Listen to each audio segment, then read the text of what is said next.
Senin 7 Juni 2021, sebanyak 25% dari masing-masing unit kerja di lingkungan kantor pemerintah Provinsi Jawa Barat, Gedung Sate Bandung, kembali bekerja dari kantor. Sementara 75% sisanya bekerja dari rumah. Menurut Ketua Harian Satgas Penanganan COVID-19 Jabar, Daud Ahmad, berdasarkan pelacakan yang dilakukan terhadap 104 orang kontak erat, ditemukan 9 orang positif COVID-19. Sehingga total kasus positif di Gedung Sate berjumlah 40 orang. 11 orang menjalani isolasi di Badan Pengembangan Sumber Daya Manusia atau BPSDM Provinsi Jawa Barat di Kota Cimahi. Sedangkan sisanya melakukan isolasi mandiri di rumah masing-masing. Ternyata memang di sana ada klaster keluarga. Jadi dari 40 yang positif itu ada beberapa orang di 4 alamat yang sama yang diperiksanya. Nah, berarti di situ ada klaster keluarga ya. Dan tempat tinggalnya tidak semua di Kota Bandung. Ada yang di Cimahi, kemudian ada yang di Bandung Barat. Nah, untuk yang di daerah-daerah ini, tracingnya juga kita sudah informasikan, artinya alamatnya di mana, kita sudah informasikan, nanti kabupaten kota menindaklanjuti untuk tracing di lingkungan. Penutupan Gedung Sate karena kasus COVID-19 bukan kali pertama dilakukan.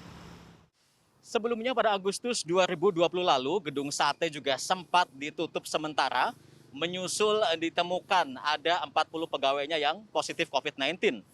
Dan pada awal Juni 2021 ini, atau 10 bulan berlalu, Gedung Sate kembali menjadi klaster COVID-19 di lingkungan perkantoran. Kejadian ini kemudian mendapatkan sorotan dari DPRD Jabar. Sorotan itu datang dari Komisi 5 yang membidangi kesehatan.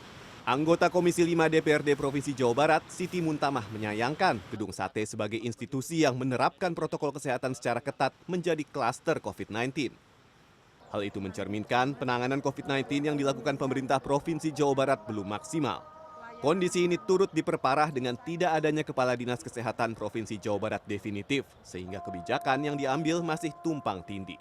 Tentu saja ini menjadi cerminan apa sih yang harus dilakukan oleh Jawa Barat keterkaitan membuat langkah-langkah lebih masif mengantisipasi lonjakan yang tidak kita harapkan.